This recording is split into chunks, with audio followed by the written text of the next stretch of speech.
Bonjour, je m'appelle Laure et je vais te parler de mon ultrasensibilité. Certains me connaissent sous le nom civil de Laure, d'autres me connaissent sous le nom artistique de Gracieuse, mais tout est une seule même personne. Cette ultrasensibilité, justement, s'exprime aussi par le côté artistique et très créatif, qui, dans mon cas, est ultra créatif aussi.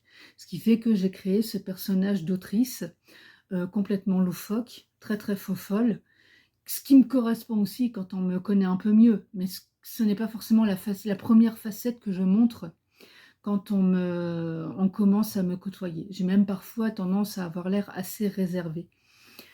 Alors, j'avais préparé un petit texte, hein. On est autrice ou on ne l'est pas, donc je vais commencer par t'expliquer l'ultrasensibilité d'une autre manière. C'est-à-dire qu'on parle toujours de l'hypersensibilité par les émotions. Ce sont aussi des personnes qui vivent les choses à 1000%. Et donc, si je t'en parlais en t'expliquant comment j'utilise mes 5 sens. Je regarde une galette des rois. Oui, je n'aime pas que le chocolat. Je vois cette pâte, ces dessins concentriques. Je la caresse doucement du bout des doigts pour en avoir une première sensation. Je caresse la pâte feuilletée du bout des doigts pour en avoir une première sensation. Je la sens.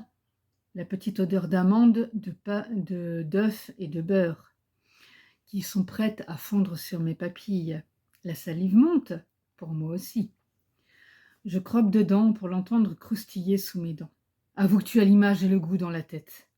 Le goût, on en parle, bien sûr.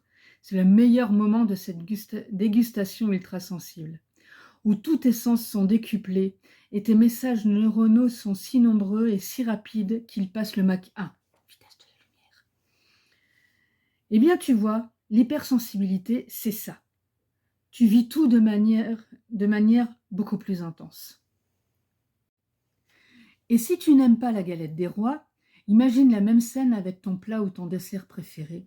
Et comme ainsi, tu comprends mieux notre quotidien. Régulièrement, quand je parle d'hypersensibilité, je dis que tous les hypersensibles ne pleurent pas devant les chatons et ne sont pas complètement en pamoison devant des bébés. Nous sommes aussi des personnes avec des émotions qui sont fortes, mais dans différents domaines. Et justement, pour l'illustrer, je voulais parler de mon côté maman. Alors voilà, moi, on m'a déjà appelée Merlot.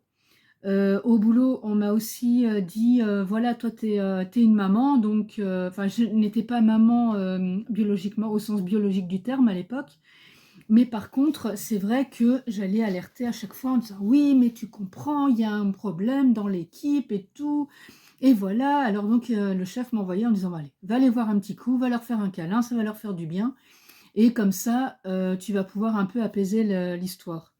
Donc, j'ai ce côté maman qui câline, qui dorlote et qui écoute en disant, oh, t'inquiète pas, mon petit, ça va aller. Allez, viens parler à maman Laure. Et comme ça, bah, il vide un petit peu tout ce qu'il a sur le cœur et après, ça va mieux. Mais nous avons aussi le côté maman qui dispute. Tu connais le côté avec le regard qui dit, je vais me fâcher. Et alors là, tu vois le truc, et tu sens la rafale qui commence à monter. Tu sens que la soufflante va partir, mais alors, la tornade, quoi. Et là, si la gueulante commence, tu te fais passer un savon de Marseille, mais pas le petit 250 grammes. Non, non, ça c'est de la gnognotte. Ça c'est une maman normale, tu vois. Une maman qui est hypersensible, quand elle commence à t'engueuler, mais elle te passe le savon de 1 kilo. Et tu as intérêt à avoir tes oreilles qui sont bien préparées. Parce que non seulement déjà ça crie, et fort, en plus tu as le visage qui change, parce que la colère, voilà, ça monte et tout. Donc, et pour terminer ça, tu as l'argumentaire qui vient. Alors bon, peut-être au bout d'un moment, genre une petite fille de 6 ans à laquelle j'ai donné naissance, elle, au bout d'un moment, elle n'écoute plus. Mais alors si elle a le malheur de me dire, tu disais quoi, j'écoute plus. Et là, elle a la caisse de 25 kilos qu'elle ramasse, quoi. Et donc, du coup, qu'est-ce qui se passe par la suite? Ben, on dégaine la Kalachnikov et on tire à vue.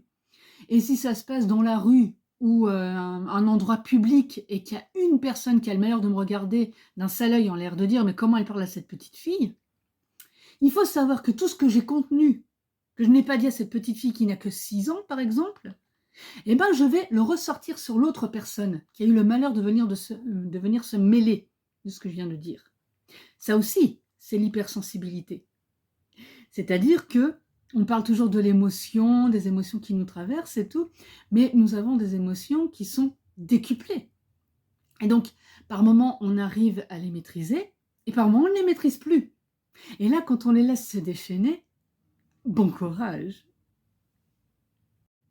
Je terminerai ma présentation sur, enfin en tout cas, ma vision et mon vécu de hypersensible, ultrasensible. Bon, j'ai parlé du fait qu'on ressent les choses 1000 fois plus fort. J'ai parlé du ressenti des gens et des malaises qui sont cachés.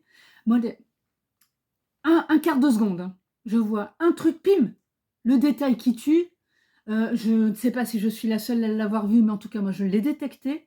Et en général, ce que je fais, c'est que si c'est une personne, je vais aller la voir. Alors, je ne vais pas lui dire, allez, on va aller boire un café, et puis je ne vais pas me mettre en face en disant, allez, raconte-moi tes soucis, je sais que ça ne va pas, toi.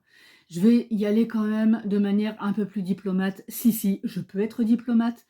Et je vais commencer à discuter un petit peu et voir si la personne est encline à parler ou pas. Elle n'est pas encline? Ok, on parle d'autre chose, je lui change les idées, je lui raconte une connerie. En général, j'utilise énormément l'humour, comme je viens de le faire en parlant de la colère de la maman. Euh, et, euh, et donc, bah voilà, je vais aller raconter une anecdote qui m'est arrivée, et je vais commencer à tourner quelque chose à la dérision pour la détendre. Et puis pour, justement, ne serait-ce que le temps de la conversation avec moi, qu'elle ait pensé à autre chose. Les personnes voilà, qui sont hypersensibles à tout. Ça peut être à une couleur, ça peut être aux émotions des autres, parce que nous avons aussi une certaine empathie, ce qui ne veut pas dire qu'on va pleurer avec elle. Ça veut dire que nous aussi, on voit et on détecte quand la personne a quelque chose qui ne va pas, et à ce moment-là, on va souvent aller s'en occuper et s'en préoccuper. Et le truc, c'est que cette personne, quand elle a déposé son fardeau, nous, on l'a récupéré sur le dos. C'est aussi un petit peu ça le souci. Et c'est là aussi qu'il faut qu'on arrive à travailler pour éviter de continuer à s'inquiéter de cette personne alors qu'elle est déjà partie depuis 2 heures. On est des grands pros pour ressasser les choses, même des choses qui ont plusieurs années. Ça n'est pas valable que pour les femmes, messieurs. Les hommes hypersensibles ont aussi ce genre de problème, de ressasser des trucs, en général pas forcément positifs, sinon c'est pas drôle, et de rester sur des choses en se disant oui mais j'aurais dû dire ça et tout. Non mais c'est le passé copain, arrête. C'est le passé, donc voilà, ça s'est passé à cet instant T-là, tu avais ces armes-là, c'est bon, c'est fini. Mais bon, ça il faut déjà avoir fait un certain travail pour pouvoir parler comme ça. Je ne dis pas que je le fais tous les jours, je ne dis pas que c'est forcément facile. Mais voilà, voici quelques facettes de l'hypersensibilité, parce que j'ai balayé large en réutilisant mon vécu. Et bah, je te souhaite de continuer à voir d'autres vidéos ultra sensibles et de continuer à découvrir cette sensibilité qui est aussi notre très grande qualité.